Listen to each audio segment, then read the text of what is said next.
I've been thinking about something lately, and I've really truly been struggling with this for quite some time. And I usually say that I don't know what to call it, but I feel like usually I call it weaponized kindness. And maybe you could call it moral niceness, or maybe just performing, being a good person. I've started noticing a pattern in people, and honestly in myself at different times too, where being nice becomes a personality and not a reflection of what's actually happening inside.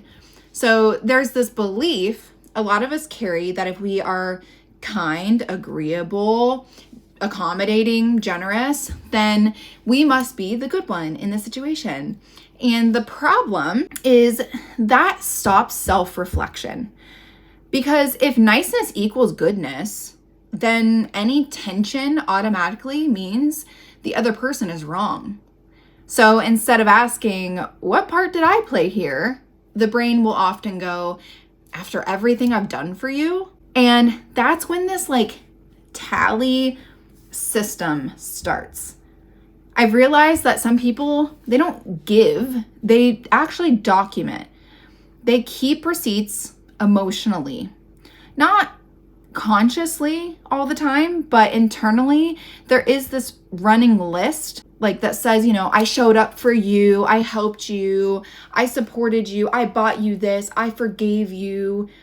And then the moment there's conflict, the entire list appears as evidence that they're the good person. But real generosity doesn't need evidence. If you need proof that you're good, you're protecting an identity, not expressing character. And I actually think most people who do this aren't trying to manipulate anyone. They're trying to stay safe. And a lot of us learned really early that being liked equals being accepted, and being accepted equals being secure.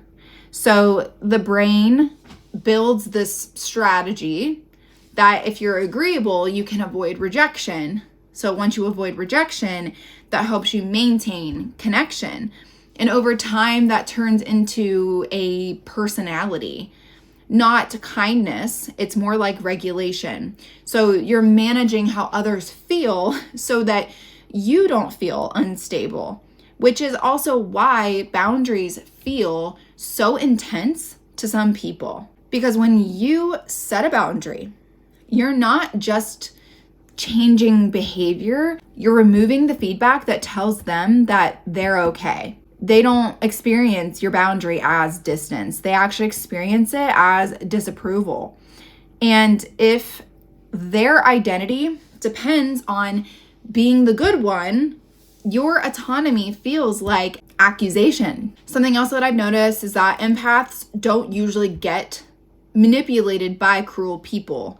They get pulled in by hurt people presenting as kind, because empathy reads pain, not necessarily your intention. So when someone is overly giving, overly accommodating, overly self-sacrificing, that will feel safe, but sometimes that giving has an unspoken contract attached to it, like emotional loyalty, agreement, closeness, reassurance.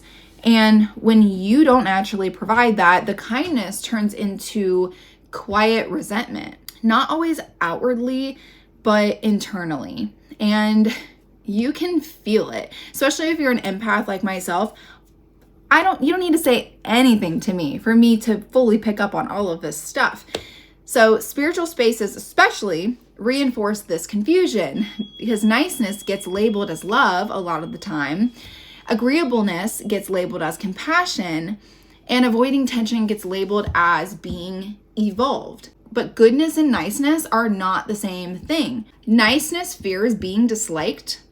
Goodness risks being misunderstood. Sometimes honesty actually breaks the social contract of politeness. And the moment you stop managing how others feel about you, you can look like the villain in someone else's story. And I think that's why people struggle so much when someone changes, because the relationship was unconsciously organized around emotional roles. The helper, the understanding one, the forgiving one, the stable one. When you step out of the role, people don't just lose behavior, they lose the predictability. Honestly, some of the most honest, loving, grounded people that I know, they will still disappoint you. They'll say no. They won't manage your emotions for you. They won't over-explain themselves so you stay comfortable. They're not harsh, but they're clear. And clarity can feel aggressive when someone is used to politeness. The biggest shift for me has been understanding forgiveness differently too. Forgiveness isn't pretending nothing happened. It isn't staying close. It isn't explaining yourself until you're understood. Sometimes forgiveness is just releasing the internal courtroom, like not keeping this tally, not rehearsing the story, not needing them to become self-aware for you to move forward. You can remember and still not carry it. And you can love someone and not give them access to you. You can wish growth for someone else without staying in this like dynamic that hurts you. And honestly, that feels more compassionate than forced niceness ever did. Because it's not performative. None of it should be performative. It's not moral superiority. It's not punishment.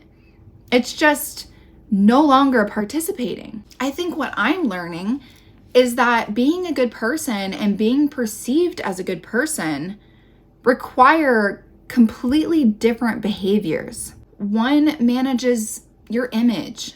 The other requires responsibility. And sometimes being more honest will temporarily make you look less kind.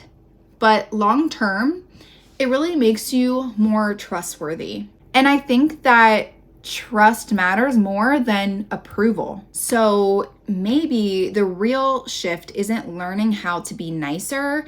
Maybe it's learning how to be honest without needing to be seen as good.